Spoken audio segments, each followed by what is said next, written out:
I should like now to make a few observations on the budget.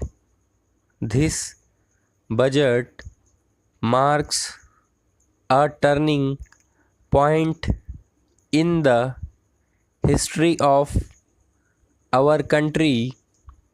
It is no use attempting, as some of my friends have done, either to deprecate the budget very strongly or to suggest that we are not witnessing a new revolution in our methods of fiscal training and technique. I want it to be quite clearly pointed out to my friends that we are now facing the lean years of Indian finance. Hitherto, we had revenue surpluses, which were a form of public saving and which were meant to be utilized for capital development. Hereafter, this form of revenue surpluses would not be available. We have therefore to find out ways and means of implementing our great program of national reconstruction at minimum cost. My point is that the deficit on revenue account would be of the order of about rupees 19 to 20 crores. Here, let me point out that I do not agree with those of my friends in the finance department who have attempted to suggest that rupees 9 or 18 crores, which are obtained from Pakistan, should be put to the revenue side of the budget. They are to be put on the capital side, but that does not seriously alter the trend of my argument. What I am suggesting is that we would have to be prepared for a deficit of a much higher order, even on the revenue side.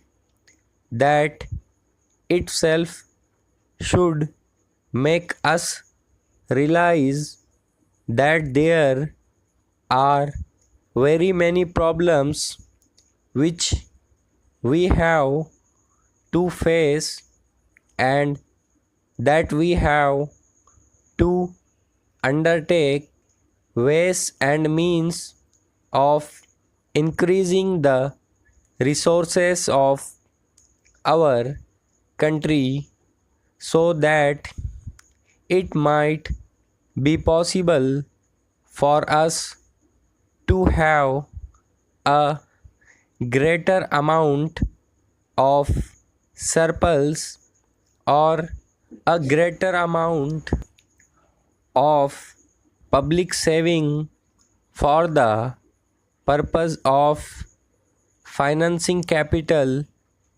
development.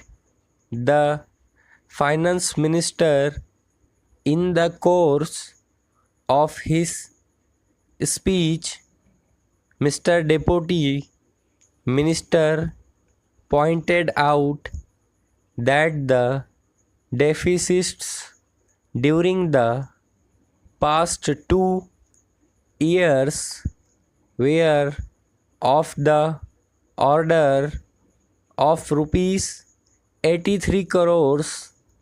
I venture humbly to disagree with him because I feel that when we are talking of deficits, we must take into account the overall deficit incurred by the central government, and that would be of the order of rupees 200 crores during the years of relatively light expenditure.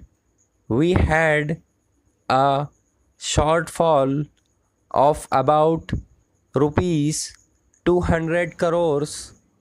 Undoubtedly, now when we are going to have a very great amount of expenditure, we might have a greater amount of deficit, and we would have to find out ways and means of trying to meet our capital expenditure. Some members have pointed out that deficit financing is good. Others have pointed out that it is poison. One honorable member who preceded me pointed out that it could be taken like a tonic. Now, I am not willing to enter into the merits of deficit financing or demerits of deficit financing. In an academic spirit, the time has now come when we should face realities. I do suggest that we have to indulge in deficit financing, because without indulging in deficit financing, it would not be possible for us to indulge in capital expenditure on such a large scale. But when we are talking of the scope of deficit financing, I would like to place before the House and the Finance Minister the two great limitations which face us. The first limitation that faces us is that concerning the internal price level. The Honorable the Finance Minister referred to the cost of living. He said that he was going to keep a watch over the cost of living so that it may not shoot up within a short period and make a mess of the plans of capital development. But there is another limitation which has to be borne in mind, a limitation which has not received as much notice as it should have done in all the discussions that have taken place on deficit financing. The limitation is the external limitation, or the limitation which arises on account of our balance of payments position. I think this is as important, Mr. Deputy Speaker, as the internal price level, and I should like to elaborate that particular point a bit more, because I feel that a time will shortly arrive when we might have either to reconsider our policy, or might even have to leave the Strelling Club, of which we are a member.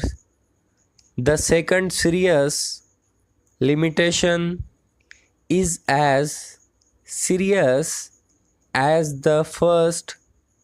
What would be consequences of deficit financing on our balance of payments? The finance minister, in his budget speech, points out that so far as the balance of payments position is concerned, they have now, whether it is by accident or design, a favorable balance, and they have contributed about rupees 63 crores to the dollar pool during the past 6 months. But the moment we indulge in deficit financing, we have to be prepared for worsening of our balance of payments